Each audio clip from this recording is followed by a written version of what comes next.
पिछले दिनों विधायक गोकुल सेतिया ने भी शहर का निरीक्षण किया था सफाई व्यवस्था का, और उस निरीक्षण में पाया था कि अधिकतर जो सफाई कर्मी हैं अफसरों के यहाँ देखे जाते हैं। ये देखो, यदि इस प्रकार की अव्यवस्था है तो निंदनीय है, नहीं होना चाहिए। और यदि ऐसा कुछ आपके पास आंकड़ा भी है तो आप मुझे दे दीजिएगा और अधिकारियों के साथ बैठ कर के इस पर विचार भी करेंगे। बिल्कुल आपकी बात ठीक है कि जो जिसका काम है उसको वैसे ही काम करना है, वैसे ही काम में उसको लगना है, करना है। और जहाँ इस प्रकार की बातें आपके संज्ञान में आ रही है, आपके माध्यम से मेरे भी संज्ञान में आई है, तो हम इस पर कार्रवाई करेंगे।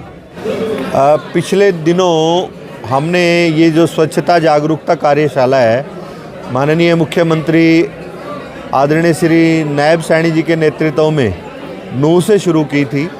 नूह, पलवल, फरीदाबाद, गुरुग्राम, महेंद्रगढ़, रेवाड़ी, और इसके बाद चरखी दादरी, भिवानी और रोहतक और झज्जर।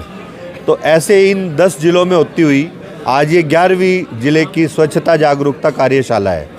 और इस कार्यशाला में हमने आज सामाजिक, धार्मिक, शैक्षणिक, व्यापारिक संस्थाओं के और राजनीतिक संस्थाओं के प्रतिनिधियों के साथ साथ शासन के लोग, प्रशासन के लोग बैठ कर के हमने चर्चा की कि किस प्रकार से हमने अपने ज़िले को स्वच्छता में एक जन आंदोलन बनाना है।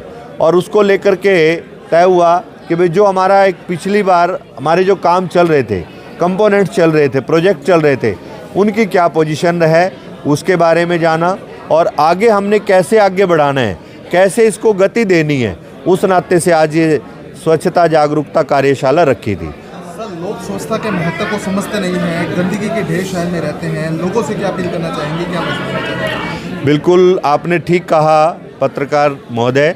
देखिए, स्वच्छता जो है ये शासन के, प्रशासन के करने से नहीं आएगी। इसमें समाज की भागीदारी, समाज की हिस्सेदारी, समाज का सहयोग ये अत्यंत आवश्यक है। और जब जब नहीं मिलेगा तब तब इसी प्रकार की पोजीशन बनती रहेगी। और इस प्रकार की जो कार्यशालाएँ हैं उनका करने का मकसद भी यही है कि हम चाहते हैं, जैसे हमारे माननीय मनोहर लाल जी वो भी चाहते थे कि इस आंदोलन को एक सामाजिक आंदोलन बनाओ, गैर सरकारी आंदोलन बनाओ।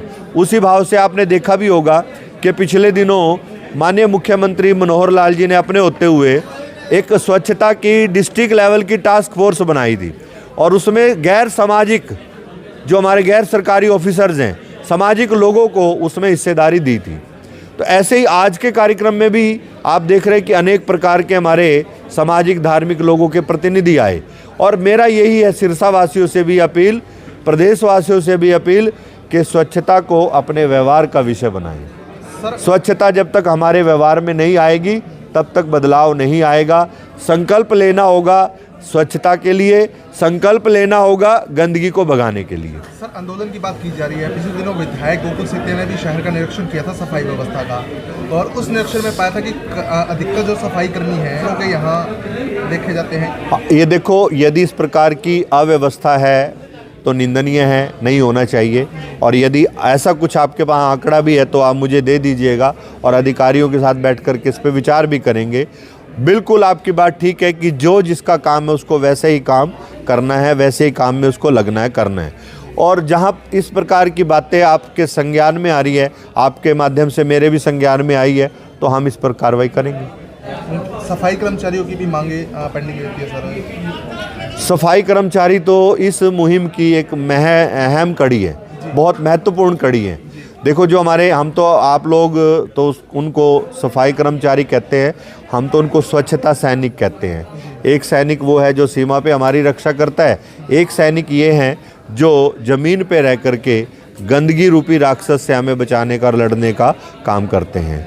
तो ऐसे हमारे जो स्वच्छता सैनिक हैं उनकी समस्याओं को लेकर के वैसे तो हरियाणा सरकार ने एक स्पेशल आयोग का गठन किया हुआ है, सफाई कर्मचारी आयोग, और वो इसी प्रकार की उनकी वेलफेयर की, उनकी समस्याओं की, उनकी सारी दिक्कतों का निर्वहन करना, सुनना, उसको ठीक करना।